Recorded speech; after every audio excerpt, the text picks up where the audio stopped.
ये व्याख्यान माला है और एक हिसाब से समाज के पदाधिकारियों का भी आज ये स्थिति हो गई है कि उनको समाज का नेता बोला जाता है। मैं विद्वान तो नहीं हूँ, व्याख्यान में नहीं भाग ले सकता। हाँ, आमंत्रित किया गया है तो मेरे विचार को जरूर इस कार्यक्रम के रूप में कुछ आप लोगों के बीच में साझा करूंगा। छत्तीसगढ़ के ऊपर में पहला मैं परिचय दे दूं।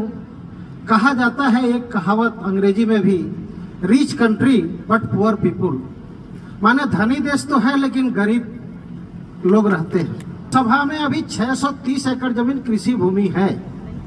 ऐसे संस्थान, बहुत सारे भवनों का किराया भी होता है। ऐसा संस्थान है हमारी प्रतिनिधि सभा, प्रतिष्ठित है, किंतु आर्य समाज हमारे बहुत गरीब और दयनीय स्थिति में है। इन सबको विचार करने के लिए, इन सबको पढ़ने के लिए मैं विभिन्न प्रदेश के विभिन्न आर्य समाजों में भ्रमण करता हूं और मेरा आज का यहाँ आने का उद्देश्य ही यही है कि हम जैसे दिल्ली प्रतिनिधि सभा, उसी प्रकार से सभी समाजों को लेकर के अभी कल भी कार्यशाला है, इसी प्रकार से मैं एक रूपता लाना चाहता हूं। मेरी तरफ से मैं कोशिश करना चाहता हूं, सबका सहयोग लेना चाहता हूं और इसी उद्देश्य से भी मैं आज राजस्थान आया। राजस्थान के कार्यक्रम में रहा। अभी जिनकी चर्चा में संबोधन भी नहीं कर पाया, सज्जन सिंह कोठारी जी का।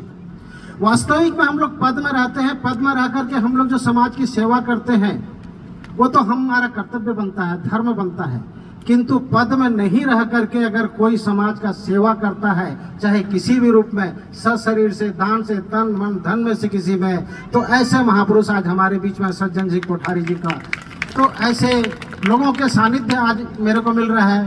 हमारे परोपकारिणी के जो प्रधान जी हैं, मैं उनको भी क्षमा करेंगे, नहीं कर पाया था संबोधन, उनसे भी आज मैं बहुत चर्चा किया और जो गरीब हमारे आर्य समाज हैं उनको प्रतिष्ठित बनाने के लिए मैंने अनुरोध किया है। यहाँ आपके यहाँ 3-3 वेद रथ हैं, वहाँ कम से कम 2 वेद रथ हमारे छत्तीसगढ़ में दीजिए। और उन्होंने और हमारे राजस्थान के मंत्री जी ने भी सुविधा अनुकूल हम 2 देंगे करके, और हम सब मिल करके आर्य समाज को हम आगे बढ़ाएंगे। इसी प्रकार के सद्भावना रहे।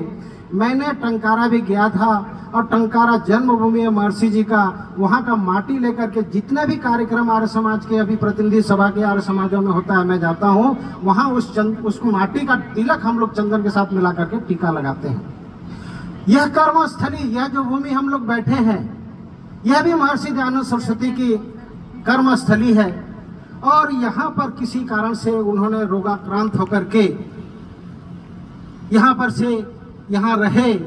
आज उस धरती की माटी को भी मैं लेकर के छत्तीसगढ़ जाऊंगा और जहाँ जहाँ भी कार्यक्रम हमारे होंगे वहाँ उनका तिलक लगाएंगे, इस स्मृति में कि यह यहाँ रह करके रोग हुए और यह रोग हर समाज में जो चल रही है रोग उसको निरोग करने के लिए यह टीका हमको एक एनर्जी बल मिलेगी। आप लोगों ने मुझे सम्मान किए और आमंत्रित किए, मेरे विचार सुने, ये सब के लिए मैं आप लोगों को सब साधुवाद धन्यवाद देता हूँ। समय को देखते हुए मैं अपने वाणी को विराम देता हूँ और इसी प्रकार से छत्तीसगढ़ और राजस्थान का हमारा समन्वय बना रहे और अन्य आप लोगों के सहयोग से, परोपकारिणी के सहयोग से हम पूरे भारतवर्ष में जितने भी प्रतिनिधि सभा हैं उसका एक मन एक तरम, हम लोग कहते हैं वसुधैव कुटुंबकम क्रीडंतो विश्वमार्यम। हम लोग जब यहाँ के लोग, छत्तीसगढ़ के लोग छत्तीसगढ़ में एक नहीं होंगे, या राष्ट्र के लोग हम लोग विभिन्न प्रदेश के लोग हम लोग एक कुटुंब के तरफ नहीं रहेंगे, तो हम लोग क्या विदेश को, संसार को हम कुटुंब बना सकते हैं। इन्हीं सब बातों को ध्यान में आप लोगों को स्मरण कराते हुए मेरे को वाणी को विराम देता हूँ। बोलिए महर्षि दयानंद सरस्वती की जय।